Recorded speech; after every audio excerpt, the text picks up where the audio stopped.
Buenas noches, hermanos de la iglesia en San Mateo Xochimilco y de las iglesias en Morelos y Oaxaca y hermanos de otras congregaciones y amigos.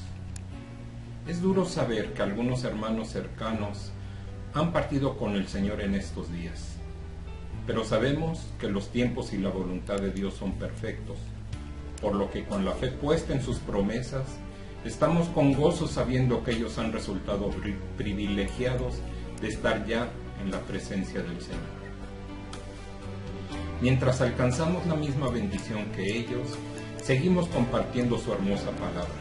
Y el día de hoy terminaremos de hablar sobre lo que nos dice la Sagrada Escritura acerca de la resurrección de los muertos.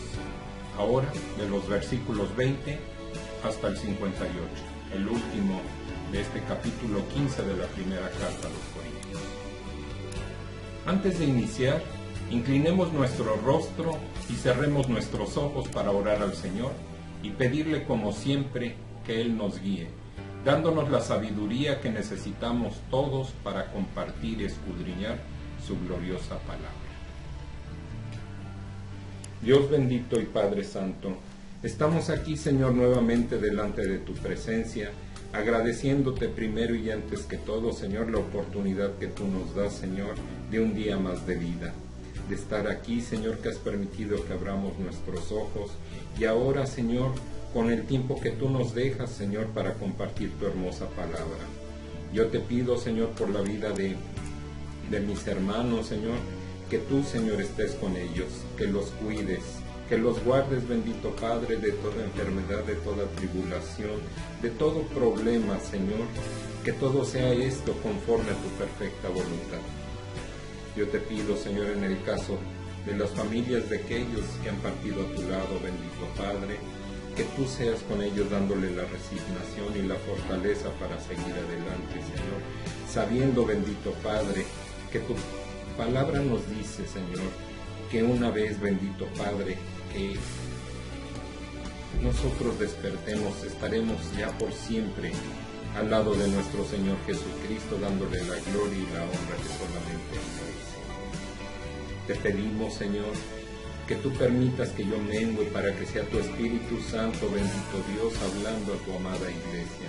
Que la palabra que habrá de compartirse el día de hoy sea siempre, Señor, conforme a tus lineamientos, a tus estatutos, a tus mandamientos. Que sea, Señor, siempre basada en tu bendita palabra, Señor. Que no nos apartemos ni a derecha ni a izquierda de ella, y que siempre, Señor, todo lo que nosotros hablemos sea conforme a lo que tú nos has dejado ver a través de ella. Gracias te doy, Señor, como siempre, por todo este tiempo, en el nombre maravilloso y glorioso de tu Hijo amado, en el nombre de nuestro Señor Jesucristo. Amén y amén. Ahora los invito a escuchar una hermosa alabanza para glorificar y exaltar el nombre de nuestro Señor, sabiendo que Él es el alfa y la omega, el principio y el fin. Estemos atentos.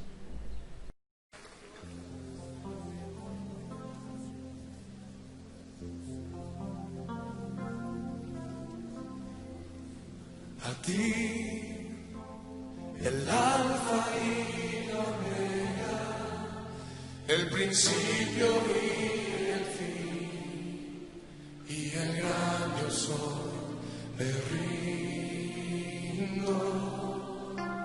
A ti, el todopoderoso, el que es y que será, y el gran yo soy, me entrego. Yo quiero que gobiernes mi vida. Me doy en sacrificio a ti. Yo quiero que ordenes mi caminar, que siempre viva en tu voluntad.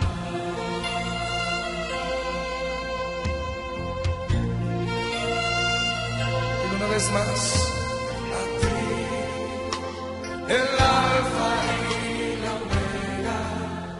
el principio y el fin, y el gran yo soy, me rindo hoy a ti, el Todopoderoso, el que es y que será, y el gran yo soy, me entrego.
Nuestra oración, Señor, esta noche. Como recordarán, en la prédica anterior vimos la primera parte de este capítulo 15 de la primera carta a los Corintios, donde les decía que podemos considerar como divisiones naturales de este capítulo las siguientes: 5 divisiones. La primera, la prominencia de la resurrección en el Evangelio, versículos 1 al 4, que ya vimos en la ocasión anterior. La segunda de ellas, las pruebas de la resurrección, de los versículos 5 hasta el 19, que también ya vimos. Y el día de hoy veremos las 3 siguientes. La tercera, la proclamación de la resurrección, que va de los versículos 20 al 28. La cuarta, el programa y modelo de la resurrección, que va del 29 al 50. Y por último, el poder de la resurrección, que va del versículo 51 al 58. Esta hermosa promesa que nosotros encontramos en la palabra de Dios. Como les dije, en esa ocasión pudimos desarrollar las 2 primeras, la prominencia de la resurrección en el Evangelio y las pruebas de la resurrección. Por lo que hoy daremos inicio a la tercera de las divisiones, que se refiere a la proclamación de la resurrección, que abarca, como ya dijimos, los versículos 20 al 28. Yo he hecho una extracción de los versículos que vienen en la Sagrada Escritura porque el tema es largo y que podamos nosotros aprovechar bien el tiempo. La proclamación de la resurrección nos deja ver en su versículo 20: mas ahora Cristo ha resucitado de los muertos, primicias de los que durmieron es hecho. Esto nos deja ver que Cristo ha sido el primer fruto de la cosecha, el primero en resucitar. En el Antiguo Testamento celebraban el festival de las primicias o de la primera cosecha, cuando ellos presentaban la primera gavilla de grano ante el Señor. Esto significa que cosecharían más. De otra manera, no podrían ser los primeros frutos. El cumplimiento de esa fiesta tuvo lugar en la resurrección de nuestro Señor Jesucristo. Él regresó de los muertos con un cuerpo glorioso. Él es el único que ha resucitado de los muertos con un cuerpo eterno y glorioso. Continuemos ahora con los versículos 21 y 22 que nos dicen: porque por cuanto la muerte entró por un hombre, también por un hombre la resurrección de los muertos. Porque así como en Adán todos mueren, también en Cristo todos serán vivificados.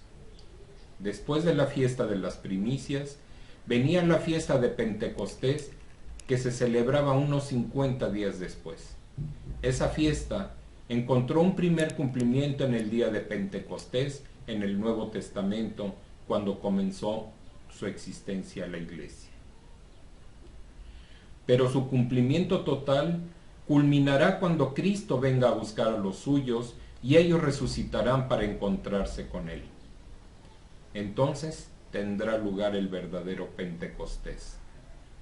Cristo, que fue el primer fruto de la cosecha, vendrá a recoger la totalidad de los frutos de esa cosecha. Ese será el Pentecostés futuro y final que todos esperamos, que ocurrirá cuando Él venga a buscar y a recoger a su iglesia de este mundo. Leamos ahora el versículo 23. Nos dice la palabra del Señor: pero cada uno en su debido orden, Cristo, las primicias, luego los que son de Cristo en su venida. Es hermoso leer en el versículo 20 que Cristo al resucitar fue el primer fruto de todos los que durmieron, es decir, de los que pasaron por el descanso y el sueño de la muerte. Leímos antes la frase: en Adán todos mueren, es decir, que la prueba de que pertenecemos a la familia de Adán es que todos vamos a morir, a menos que el Señor nos recoja con su iglesia. Y la frase en Cristo todos serán vivificados nos recuerda nuestra esperanza firme, porque Jesús, como Él mismo dijo, es la resurrección y la vida. El versículo 23 continúa con la frase: pero cada uno en su debido orden. O sea, que no habrá una resurrección general única. Es interesante notar que los reformadores recuperaron mucho de la verdad bíblica, pero no toda. Estamos viviendo en un día en el que existen muchos estudios bíblicos en el área de la escatología, es decir, la profecía. Pero en las épocas en que las grandes verdades se desarrollan, surge la herejía, muchas creencias absurdas y falsas enseñanzas sobre la profecía, principalmente por ignorancia del ámbito general de la enseñanza de la Biblia. La profecía es importante, pero no es el todo, e incluye la enseñanza de que cada uno será resucitado en su debido orden, en el orden que le corresponda, y que no habrá un día para una resurrección general o un momento. Por eso es de destacar la mención del versículo 23 de que Cristo resucitó en primer lugar y después, en el momento en que Cristo vuelva a buscar a su iglesia, resucitarán los que le pertenecen.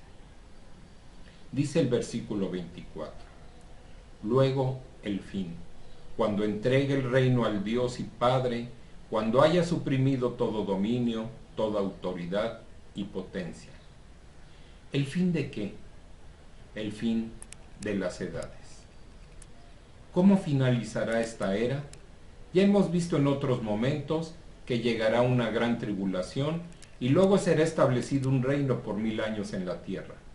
Satanás será liberado una vez más por un breve tiempo y después será echado para siempre en lo que el libro de Apocalipsis llama el lago de fuego. Y luego Cristo establecerá su reino para siempre. Ese será su reino eterno. En realidad, el reino eterno será, en cierta forma, una proyección del reino milenial, solo que el reino de 1000 años será, por decirlo de alguna forma, como un tiempo de prueba. Dice en este versículo 24, luego el fin, cuando entregue el reino al Dios y Padre. ¿Cuándo ocurrirá esto? Al final del reino milenial, cuando Cristo derrote a todos los señoríos, autoridades y poderes. Este tercer aspecto de la resurrección supone la restauración de la tierra bajo el dominio de Cristo, quien es su rey por derecho propio. Fin.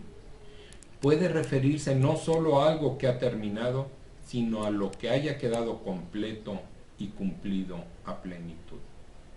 Ahora el versículo 25 nos dice: porque preciso es que él reine hasta que haya puesto a todos sus enemigos debajo de sus pies. Esta figura proviene de la práctica común de los reyes, que siempre se sentaban sobre su trono por encima de sus súbditos, de tal manera que ellos, al inclinarse o arrodillarse, quedaban bajo los pies del soberano. En el caso de sus enemigos, el monarca acostumbraba poner su pie sobre el cuello de un mandatario conquistado, como un símbolo de la subyugación total de ese enemigo. En el reino milenario, los enemigos de Cristo estarán sujetos por completo a él. El versículo 26 señala: y el postrer enemigo que será destruido es la muerte.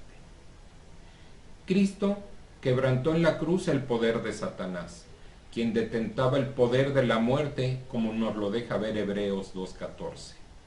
Pero Satanás no perderá por completo su arma de la muerte hasta el fin del milenio.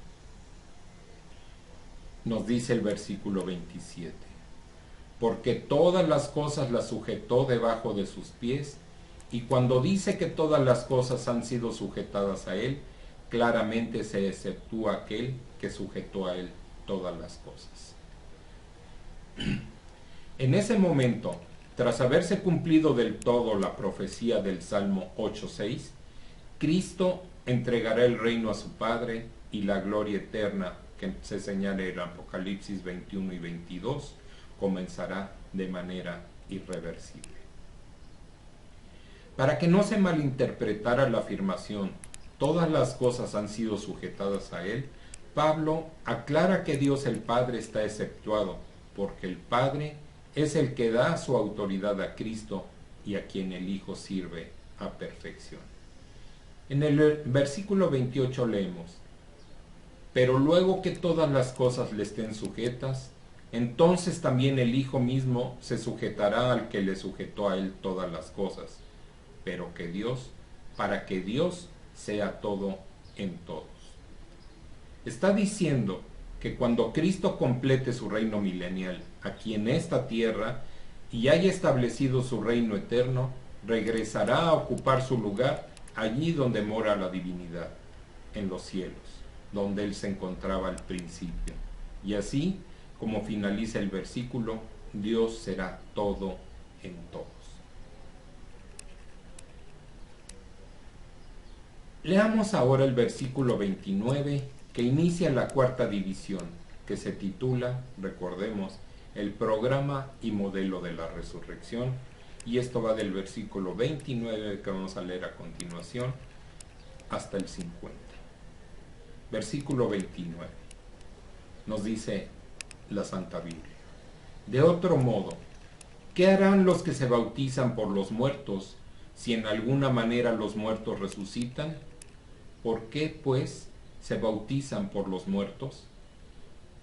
Recordemos lo que dijimos en una ocasión anterior sobre el significado de la palabra bautismo, que significa identificación con alguien o con algo. En este caso, Pablo estaba hablando de identificación con una persona muerta. Él preguntaba: ¿por qué lo hacen o qué conseguirán los que se bautizan por los muertos si estos no resucitan? ¿Por qué, pues, se identifican como muertos? Esto no implica que los creyentes de Corinto se estaban bautizando por sus familiares o amigos muertos, sino que significa que se estaban bautizando o identificando con Jesucristo, que había muerto por ellos y que después había resucitado de los muertos. Amén, aleluya, gloria a Dios. Así que ellos, como nosotros, estaban como muertos para el mundo, pero vivos para Cristo. Los versículos 30 y 31 nos dicen: ¿y por qué nosotros peligramos a toda hora? Os aseguro, hermanos, por la gloria que de vosotros tengo en nuestro Señor Jesucristo, que cada día muero. Pablo estaba diciendo que si Cristo no había resucitado de los muertos, entonces ellos serían insensatos al poner sus vidas en peligro. Sin embargo, ya que Cristo había resucitado, los creyentes estaban identificados con él. Como les dijo el apóstol a los creyentes en Roma, en el capítulo 6 de la carta a los Romanos, en sus versículos 3 y 4. Romanos versículos 3 y 4 nos señala: ¿O no sabéis que todos los que hemos sido bautizados en Cristo Jesús, hemos sido bautizados en su muerte? Porque somos sepultados juntamente con él para muerte por el bautismo, a fin de que como Cristo resucitó de entre los muertos por la gloria del Padre, así también nosotros andemos en vida nueva. Nosotros estamos unidos a un Cristo resucitado y vivo. Si Cristo no resucitó, dijo Pablo, estoy soportando sacrificios inútilmente, porque mi vida está en peligro de muerte constantemente. Luego, el apóstol Pablo dijo en el versículo 32 de este capítulo 15: Si como hombre batallé en Éfeso contra fieras, ¿qué me aprovecha? Si los muertos no resucitan, comamos y bebamos, porque mañana moriremos. Es como si Pablo hubiera dicho: ¿por qué permito ser encerrado en una jaula con leones a causa de mi fe en Cristo? Si Cristo no resucitó de los muertos, yo estoy identificado o bautizado con su muerte, identificado como un hombre muerto porque estoy unido a un Cristo viviente. Si Cristo no había resucitado y los muertos no resucitarían, entonces deberíamos adoptar la filosofía hedonista de los epicúreos, que decían: comamos y bebamos, porque mañana moriremos. Pablo siguió diciendo en los versículos 33 y 34 de este capítulo 15: No erréis, las malas conversaciones corrompen las buenas costumbres. Velad debidamente y no pequéis, porque algunos no conocen a Dios, para vergüenza vuestra lo digo. Los creyentes de Corinto estaban siendo engañados por aquellos que cuestionaban la resurrección.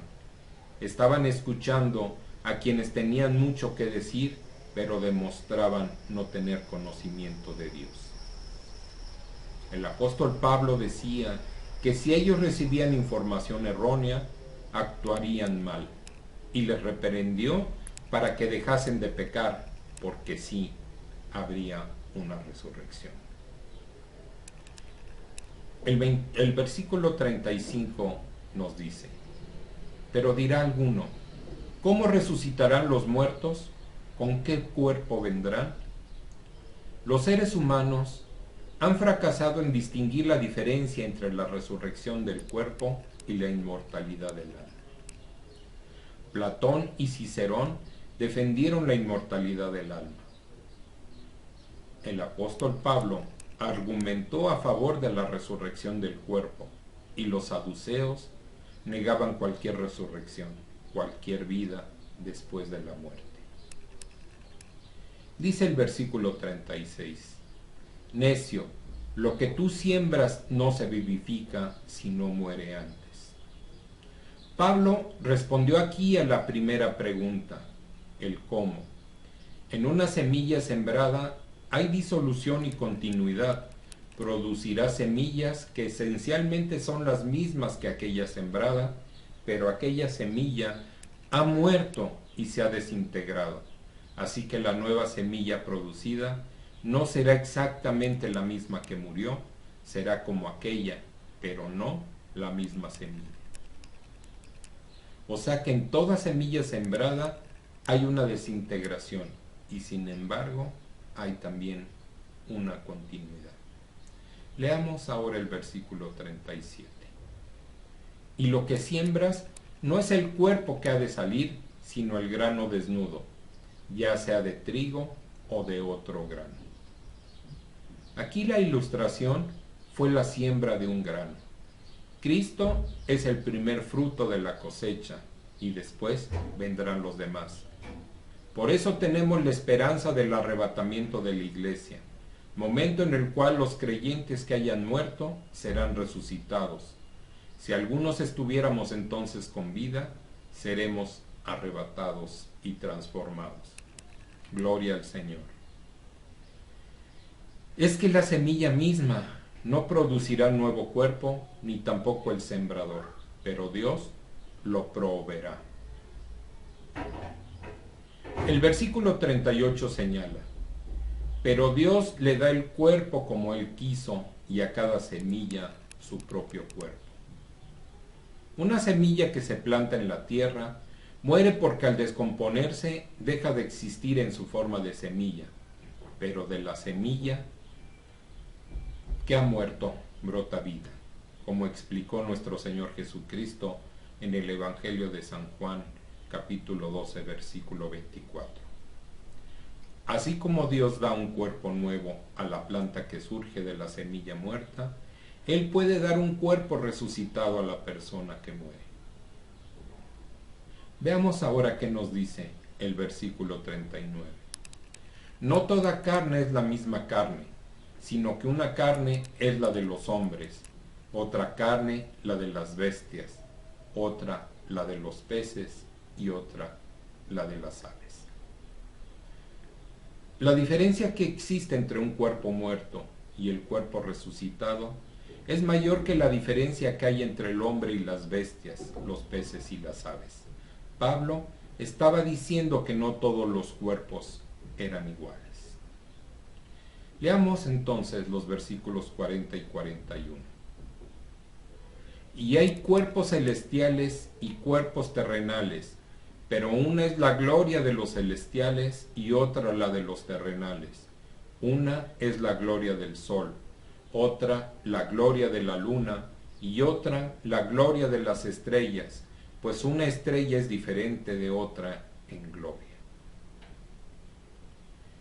Aquí vemos que el apóstol había desplazado su atención hacia el ámbito de la astronomía, diciendo que tampoco todos los cuerpos celestes eran iguales. El material que componía el sol no era el mismo que el de la luna, ni que el de las estrellas. Las estrellas diferían unas de otras. Existe un sistema solar, uno estelar, planetas y soles. Luego Pablo continuó en el versículo 42 diciendo: así también es la resurrección de los muertos. Se siembra en corrupción, resucitará en incorrupción. Adán no habría muerto si no hubiera pecado. Sin embargo, en la resurrección tendremos un cuerpo nuevo que será incorruptible. Menciona el versículo 43. Se siembra en deshonra, resucitará en gloria. Se siembra en debilidad, resucitará en poder. Así que, con el nuevo cuerpo de resurrección, tendremos características maravillosas como gloria, color, belleza y poder. Añade el versículo 44. Se siembra cuerpo animal, resucitará cuerpo espiritual. Hay cuerpo animal y hay cuerpo espiritual. Es el cuerpo el que se conserva o continúa en la resurrección. Es una clase de cuerpo cuando muere, es un cuerpo natural, y será resucitado como un cuerpo, pero un cuerpo espiritual, controlado por el espíritu, pero todavía un cuerpo. Pablo continuó diciendo en el versículo 45, así también está escrito, fue hecho el primer hombre, Adán, alma viviente, el postrer Adán, espíritu vivificante. Aquí Pablo da una respuesta más específica a la pregunta en el versículo 35, al mostrar que el cuerpo resucitado de Jesucristo es el prototipo. Ahora los versículos 46 y 47 nos dicen, mas lo espiritual no es primero sino lo animal, luego lo espiritual.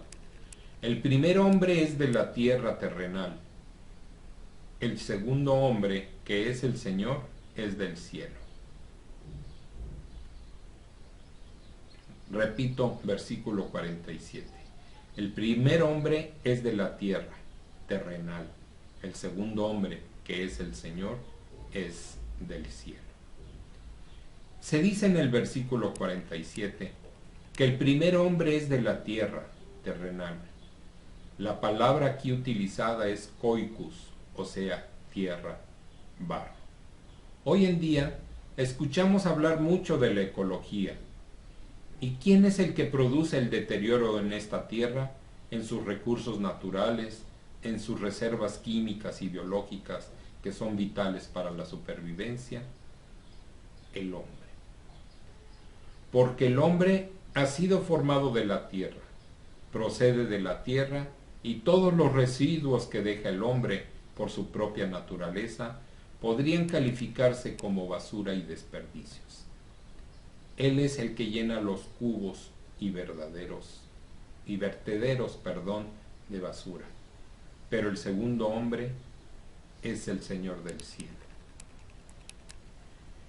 Leamos ahora los versículos 48 al 50.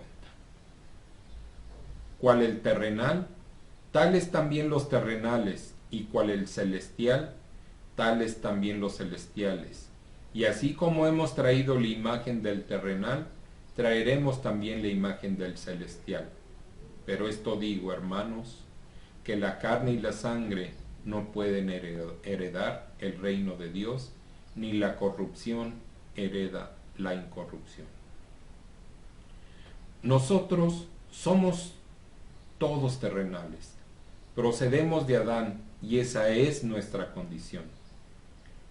Pero también estamos unidos a Cristo y por lo tanto tenemos una esperanza, la esperanza de la resurrección de un cuerpo eterno que estará con Cristo para siempre, motivo de gran gozo, de grande gloria.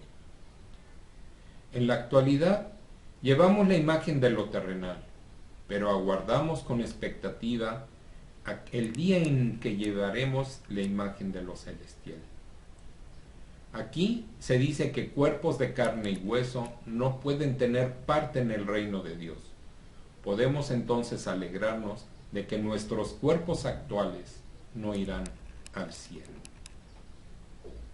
tal como son ahora.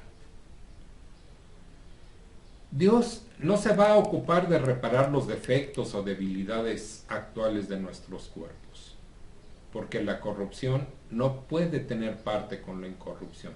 Por eso, el cuerpo actual necesita ser sembrado en la tierra como una semilla y resurgirá entonces un cuerpo nuevo, una nueva tienda en la cual podremos vivir.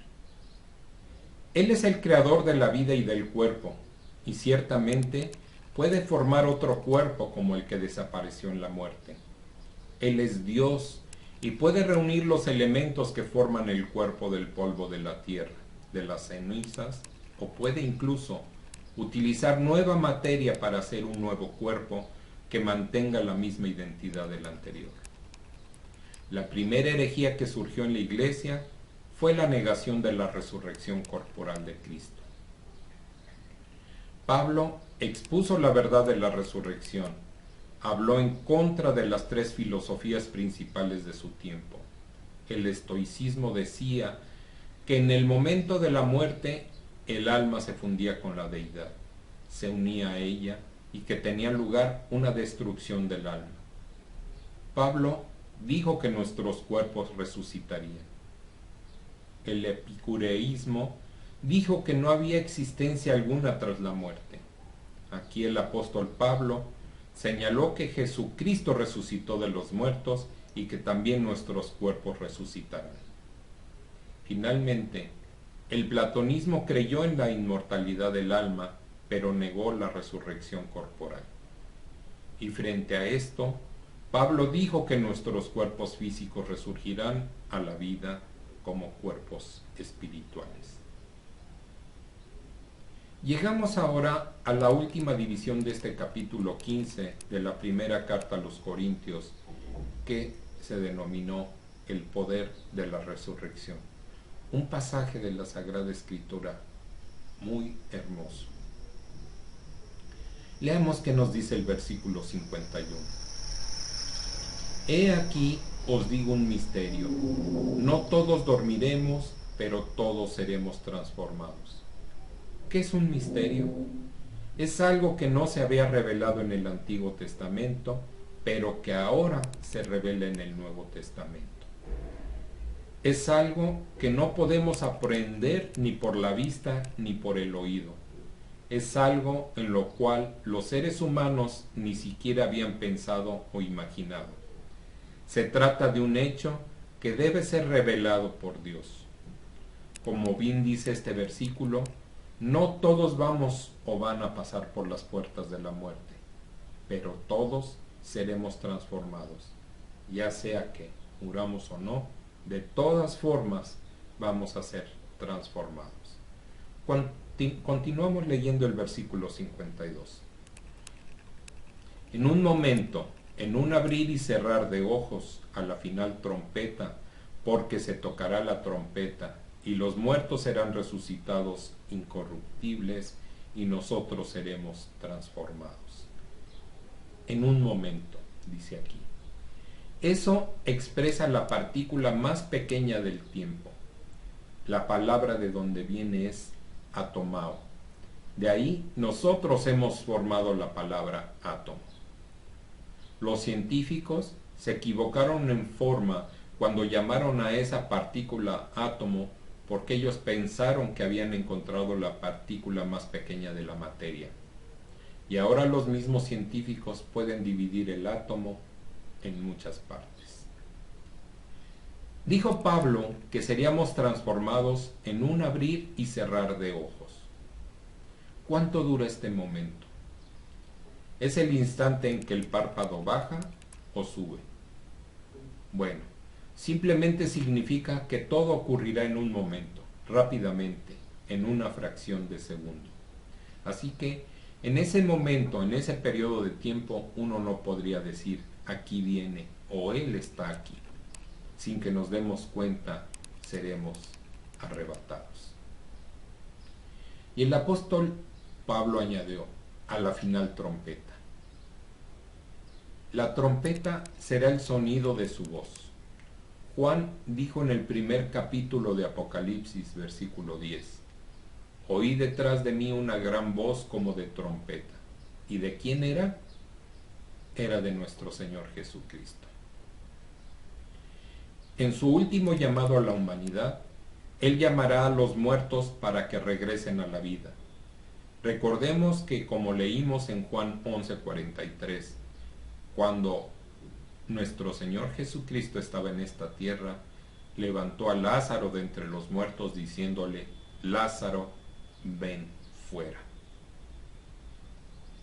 Veamos ahora el versículo 53.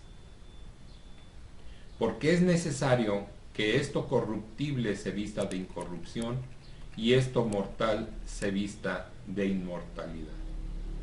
Observemos el énfasis de la frase es necesario. Nosotros no podemos ir al cielo en nuestra condición actual. No podemos entrar ahí con los cuerpos naturales que tenemos. Nuestros cuerpos actuales son bastante limitados. Incluso aquí en la Tierra nuestra visión del espectro luminoso es limitada, así como la percepción de las ondas sonoras. En consecuencia, necesitaremos un cuerpo nuevo. Por eso dice aquí que nuestra naturaleza corruptible se revestirá de lo incorruptible y nuestro cuerpo mortal se revestirá de inmortalidad. Veamos ahora qué nos explica el versículo 54. Y cuando esto corruptible se haya vestido de incorrupción y esto mortal se haya vestido de inmortalidad, entonces se cumplirá la palabra que está escrita, sorbida es la muerte en victoria. Esa es la victoria de la resurrección. El apóstol Pablo amplificó su gozo ante la realidad de la resurrección con la cita de Isaías en su capítulo 25, versículo 8. Sorbida es la muerte en victoria. Los versículos 55 al 57 dicen, ¿dónde está, oh muerte, tu aguijón? ¿Dónde, oh sepulcro, tu victoria? Ya que el aguijón de la muerte es el pecado y el poder del pecado la ley. Mas gracias sean dadas a Dios que nos da la victoria por medio de nuestro Señor Jesucristo. Hace ya algún tiempo, un maestro de la Biblia dijo que ya que a la muerte se le había quitado el aguijón, era como la abeja a la que se le había quitado el aguijón. Sí, hermano, hermana, la muerte ha perdido su aguijón porque nosotros podemos mirar más allá de la muerte. Es como una puerta que se abre a las vastas regiones de la eternidad. Es la entrada, no a un periodo de tiempo, sino a la eternidad. También dijo Pablo, citando al profeta Oseas, ¿dónde está, sepulcro, tu victoria? Pareciera que el sepulcro va a obtener su victoria. Muchos han obtenido éxito, triunfos en esta vida y han acumulado mucho dinero y recursos. Pero en realidad la muerte al final los venció, los vencerá. Muchos políticos han sido elegidos para ocupar altos puestos, a veces la más alta magistratura, y luego han muerto en el ejercicio de sus funciones. Cristo ya ha pasado por ese camino. Así como en el Antiguo Testamento el arca del pacto pasó por el río Jordán hacia la otra ribera, Él ha cruzado las aguas de la muerte por usted y por mí. Aleluya. El aguijón de la muerte es el pecado. El pecado es el elemento aguijoneador y la antigua ley dio al pecado su poder. La ley es el espejo que nos muestra que somos pecadores. Nos dice la palabra bendita de Dios, mas gracias sean dadas a Dios que nos da la victoria. Gracias a que somos más inteligentes, más sabios, y por eso somos vencedores. No, definitivamente no. Tenemos, como nos dice la palabra del Señor, victoria por medio de nuestro Señor Jesucristo. Por último, veamos qué nos dice el versículo 58. Así que, hermanos míos, amados, estad firmes y constantes, creciendo en la obra del Señor siempre, sabiendo que vuestro trabajo en el Señor no es en vano.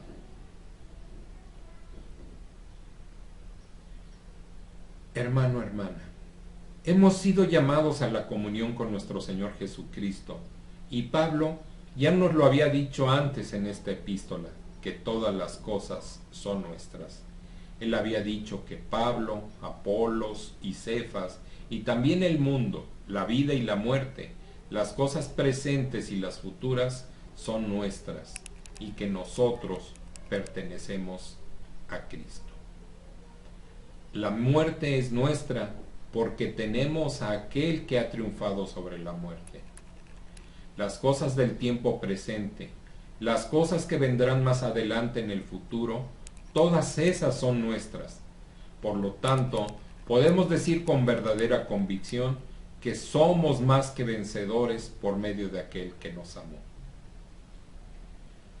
Yo lo invito a participar de esta proclamación de júbilo y de victoria, al aceptar por la fe la obra que Cristo realizó a favor nuestro en la cruz, y apropiarse de la victoria que Él alcanzó para usted y para mí en su resurrección de los muertos. Vamos a dar gracias a Dios por este tiempo que Él nos ha permitido compartir y escuchar su grandiosa palabra. Santo Padre, Dios eterno, gracias te damos, Señor, por este tiempo que tú nos has permitido, Señor, de escuchar y compartir tu bendita palabra. Agradeciéndote, Señor, que tú hayas estado con nosotros como siempre, en todo momento, guiándonos, instruyéndonos, Señor, acerca de ese maravilloso libro de vida que tú nos has dejado. Yo te doy gracias por mis hermanos que han dispuesto su tiempo y su corazón para escuchar de tu palabra, que sigamos aprendiendo. Donde en esta ocasión, Señor, nos dejas tú ver, bendito Padre, que la muerte no es el fin para nosotros, sino el inicio de una vida más gloriosa, de una vida eterna al lado de nuestro Señor Jesucristo, que nos dice tu palabra, que en Él nosotros somos más que vencedores, que hemos vencido a la muerte como Él la venció hace casi 2000 años. Que nosotros, Señor, esperamos con gozo que Él venga por su iglesia, ya sea que nosotros vivamos y seamos raptados en ese momento, después de que los muertos en Cristo hayan resucitado primero, o que ya hayamos dormido y que en ese momento nosotros seamos levantados. Gracias te doy, bendito Padre, porque tú nos amas, que tú nos muestras en todo momento tu infinita misericordia. Yo te pido, Señor, nuevamente por aquellas familias que en este tiempo, Señor, han perdido a un ser querido, que sabemos que la ausencia causa tristeza, pero que al mismo tiempo, Señor, nosotros somos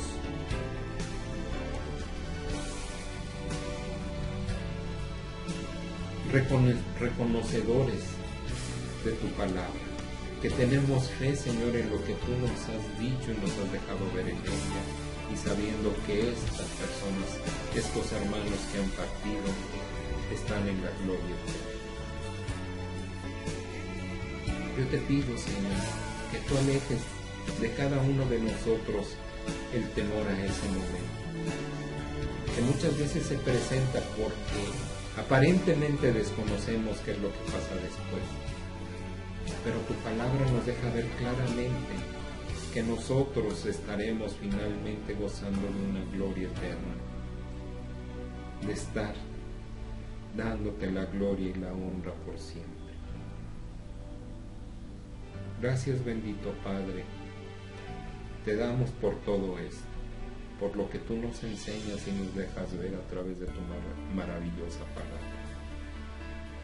Gracias te damos en ese nombre que es sobre todo nombre, de nuestro Rey de Reyes y Señor de Señores, de aquel que dio su vida por cada uno de nosotros en esa cruz del Calvario para que nuestros pecados fueran perdonados, pero que también, Señor, ha resucitado con poder y gloria y está ahora a tu lado, esperando el momento perfecto de acuerdo a tu voluntad para que nosotros seamos levantados y estemos juntos por toda la eternidad. Gracias te doy, Señor, por todo esto, en el nombre de tu Hijo amado, de nuestro Señor Jesucristo. Amén y amén. Que Dios los bendiga, hermanos, y como les he dicho en las últimas ocasiones que hemos compartido palabra, espero que pronto, muy pronto, podamos estar reunidos nuevamente en la casa del Señor para compartir su hermosa y gloriosa palabra. Que Dios los bendiga. Hasta la próxima.